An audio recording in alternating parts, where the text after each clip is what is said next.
To School Time, we're talking to a doctor about what your kids should be doing now to get ready for school sports. Gosh, it's hard to even say the words. Believe it or not, back to school season is just around the corner, and for many students, that means school sports. Joining me now with tips to get your child prepared is U of M Assistant Professor and Director of Inpatient Family Medicine, Dr. Benjamin Baechler. Thank you so much for coming in. It's a pleasure. Wonderful to be here. Yeah, we're talking preparation for school sports. So you bet. The physicals. That's right. When do you do it? You bet. Well, number one, it's important to know the State High School League requires that all student athletes undergo a two-step process to participate in seasonal sports, and that's for individuals in grades 7 through 12. Even younger than that, usually the independent school districts have their own requirements. Okay. But it's a two-step process and should be done 6 weeks before the school year in case we run right about now. Okay. Nothing more tragic than a child coming in in an urgency and missing the beginning of a season where they literally cannot practice. Right. It's not just that they can't play in their first game, but they're not allowed to practice until this is done. So you mentioned 2 steps. What's the first step? So step 1 is the sports physical. The sports physical is done by a family physician or a certified physician or a doctor of chiropractic in the state. That is good for 3 years. Okay. The second step, however, is an annual health sports questionnaire that needs to be done every year and updated, turned into the school, and reviewed. And if there's any problems, then they go to the doctor, it's reviewed again. I should mention one thing. The sports physical doesn't take the place of a well-child check or an annual. So if you have a sports physical and say, well, I don't need to go to the doctor for 3 years, that isn't the case. That's not the case. Right. What does a sports physical include? Because, you bet. As parents get kids that are just going into that age, how does this differ from a regular checkup? Right. So the sports physical really has 3 different components to it. Number 1 is a detailed medical and family history, really where we are looking for red flags, signs in a history of risk. For example, a sudden cardiac death before the age of 50 in a family member, or arrhythmias.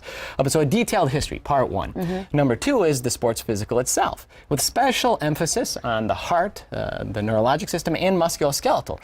Specific type of murmur, for example, we listen for enlargement of the heart. There's a condition that's the leading cause of sudden death in our young athletes, so we listen for that. And then the third part is really a preventive aspect, making sure that we're doing motivational positive counseling, talking about steroids, drugs, alcohol, making sure we have good plans. If they have allergy, do they have an EpiPen? If they have asthma, do we have an asthma action pathway for them, proper medications, really strategizing with the athlete and the parent as well to have a successful season. And you mentioned that this is, of course, required for student athletes that are going into high school. Correct. But in starting at 7th grade, do you recommend it if kids as early as, 5th, 6th grade are serious, doing a lot of, we have this year-round summer leagues and things like that. Should they be doing this too? Absolutely. And it really goes along with the concept of the annual physical these children who are younger are getting anyway.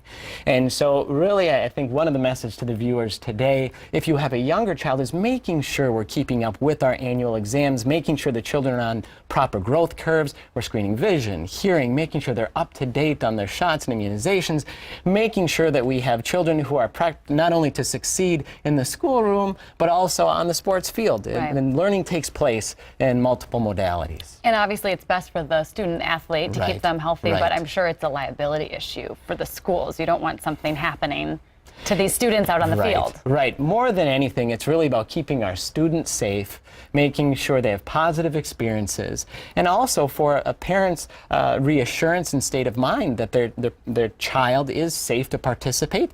And many times we have the level of competition today, especially as we're getting into high school, is so significant and so specialized in many regards. These are very, very high-level athletes participating at the high school level in many regards, with year-round practices before and after school. So safety first for a successful season. And you mentioned it's pretty rare that somebody's denied, that a doctor doesn't let the kid go out on the field, right? That is correct. So parents need not be afraid. This is about success. This isn't about denying students the ability to play.